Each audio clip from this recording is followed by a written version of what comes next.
பாரம்பரிய விளையாட்டுகளில் ஒன்று ஜல்லிக்கட்டு. வருடம் தோறும் பொங்கல் பண்டிகையையொட்டி நடைபெறும் வீர விளையாட்டும் கூட. இந்த வருடம் நடைபெறும் ஜல்லிக்கட்டு பற்றி மதுரை மாவட்ட ஆட்சித்தலைவர் அவர்களிடம் கேட்டபோது, தமிழர் திருநாளான பொங்கல் திருவிழாவை முன்னிட்டு மதுரை மாவட்டத்தில் உலக பிரசித்தி பெற்ற ஜல்லிக்கட்டு விழா அவனியாபுரம், பாலமேடு மற்றும் அலங்காநல்லூர் ஆகிய கிராமங்களில் முறையே ஜனவரி 15, 16, 17 ஆகிய நாட்களில் சீரும் சிறப்புமாக நடைபெற தமிழக அரசு அரசாணை பிறப்பித்துள்ளது. அது மட்டும் இல்லைங்க, இந்த விழா சிறப்பா நடைபெற மதுரை மாவட்ட நிர்வாகம் சார்பாகவும் அனைத்து ஏற்பாடுகளும் செய்யப்பட்டு இருக்கு. இன்னும் சிறப்பு ஏற்பாடுகளாக இந்த ஜல்லிக்கட்டு விதிமுறைகளின் படிதான் நடைபெறுகிறதா அப்படின்றத கண்காணிக்கிறதுக்காகவே வருவாய்த்துறை, கால்நடை பராமரிப்புத்துறை, சுகாதாரத்துறை மற்றும் காவல்துறை மற்றும் உள்ளாட்சி துறைகள் அடங்கிய குழுக்கள் அமைக்கப்பட்டுள்ளது.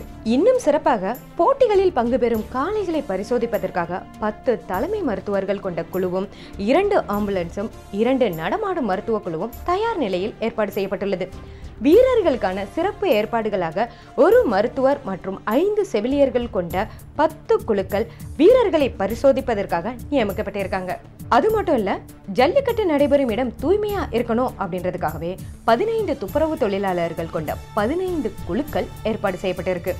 10 நடமாடும் கழிப்பறைகள் மற்றும் 750 லிட்டர் கொள்ளளவு கொண்ட 15 சிண்டெக்ஸ் டேங்குகள் பொருத்தப்பட்டிருக்கு.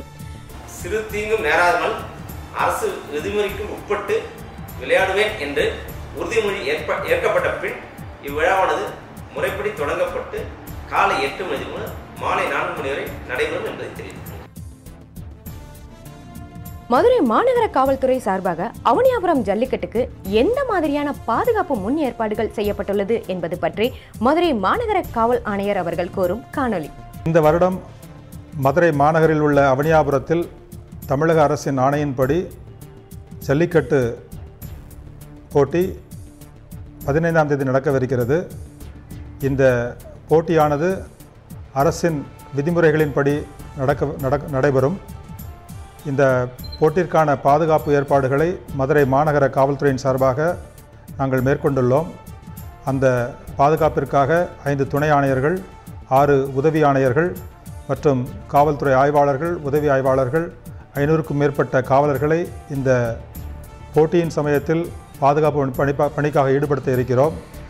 இந்த வருட போட்டியில் ஒவ்வொரு முறையிலும் 50 மாடு பிடிக்கும் இளைஞர்கள் அந்த களத்தில் இறங்கலாம். அவர்கள் அதிகபட்சமாக 25 நிமிடம் அந்த களத்தில் அந்த மாடுபிடியில் கலந்து கொள்ளலாம். இதில் சிறந்த முறையில் மாடுபிடிக்கும் வீரர்கள் தொடர்ச்சியாக அந்த போட்டியில் கலந்து கொள்ளலாம். ஜல்லிக்கட்டு விளையாட்டை காண வரும் பொதுமக்கள் மற்றும் மாட்டுப்பிடி வீரர்கள் மற்றும் இந்த மாட்டை கொண்டு வரும் ஓனர்கள் அவர்கள் அனைவரும் காவல்துறையினருக்கு தங்களுடைய சிறந்த ஒத்துழைப்பை கொடுக்க வேண்டும் என்று நான் கேட்டுக்கொள்கிறேன். மதுரை மாவட்ட காவல்துறை சார்பாக பாலமேடு, அலங்காநல்லூர் ஆகிய இடங்களில் நடைபெற இருக்கும் ஜல்லிக்கட்டு பாதுகாப்பு ஏற்பாடுகள் குறித்து தென்மண்டல ஐஜி, மதுரை சரக டிஐஜி மற்றும் மதுரை மாவட்ட காவல் கண்காணிப்பாளர் ஆகியோர் ஆய்வு செய்தனர். மதுரை மாவட்ட காவல்துறை கண்காணிப்பாளர் அவர்கள் என்ன சொல்றாங்க அப்படின்றத கேட்டு தெரிஞ்சுக்கலாம். உலக புகழ்பெற்ற பாலமேடு மற்றும் அலங்காநல்லூர் ஜல்லிக்கட்டு ஜனவரி மாதம் 16, 17 அன்று நடைபெற உள்ளது. இப்போட்டியின் போது அரசு வகுத்த நெறிமுறைகளின்படி கண்டிப்பாக கடைபிடிக்க வேண்டிய ஏற்பாடுகள் சிறப்பாக நடைபெற்று வருகிறது. இந்த வருடம் ஜல்லிக்கட்டு விளையாட்டிற்காக நம்ம காவல்துறை சார்பாக சிறப்பு ஏற்பாடுகள்லாம் செய்யப்பட்டிருக்கு. அதாவது 5 கூடுதல் காவல் கண்காணிப்பாளர்கள், 22 துணை கண்காணிப்பாளர்கள், 50 ஆய்வாளர்கள் மற்றும் 1000 காவலர்கள் சிறப்பு பணிக்காக நியமிக்கப்பட்டிருக்காங்க.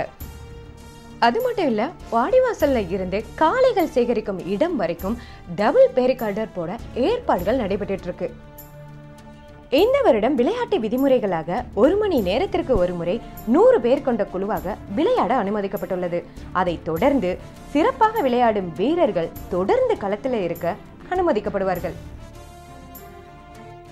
ஜல்லிக்கட்டு போட்டியை பார்வையிட வரும் பார்வையாளர்கள், பொதுமக்கள் மற்றும் வெளிநாட்டினருக்கு பாதுகாப்பு ஏற்பாடுகள் சிறப்பாக செய்யப்பட்டு வருகிறது. தமிழர்களின் பாரம்பரிய விளையாட்டான இந்த ஜல்லிக்கட்டு இது வந்து எல்லாருக்குமே ஒரு எதிர்பார்ப்பை கொடுக்கும். வருடம் ஒரு முறை நடக்கக்கூடிய இந்த விளையாட்டுக்கு வந்து நிறைய பேர் வந்து நேரில் போய் பார்க்கணும் அப்படின்னு ஆசைப்படுவாங்க. பட் எல்லாராலையும் முடியாது இல்லையா? ஸோ இந்த மாதிரி நேரடியாக பார்க்க முடியாதவங்களுக்கு நீங்கள் என்ன மாதிரியான வழிமுறைகள் ஏற்படுத்தியிருக்கீங்க சார்? மதுரை மாவட்ட காவல்துறையின் செயலியான மதுரை காவலன் என்ற ஆப் மூலம் ஜல்லிக்கட்டு போட்டியை நேரடி ஒளிபரப்பு செய்து பொதுமக்கள் கண்டுகளிக்க ஏற்பாடு செய்யப்பட உள்ளது. மேலும் இந்த மதுரை காவலன் ஆப் மூலமாக பார்க்கிங் வசதிகள், போக்குவரத்து நெரிசல்கள் மற்றும் இதர அறிவிப்புகள் ஆகியவற்றை நீங்கள் தெரிந்து கொள்ளலாம். என்னங்க, இந்த வருட ஜல்லிக்கட்டு போட்டி பார்க்கறதுக்கு தயாராயிட்டீங்களா? நீங்க இருக்கிற இடத்துல இருந்தே விளையாட்டுகளை நேரடியாக பார்ப்பதற்கு இருக்கவே இருக்கு நம்ம மதுரை காவலன் ஆப். பிளே ஸ்டோர்ல போய் மதுரை காவலன் ஆப்பை டவுன்லோட் பண்ணுங்க, என்ஜாய் பண்ணுங்க.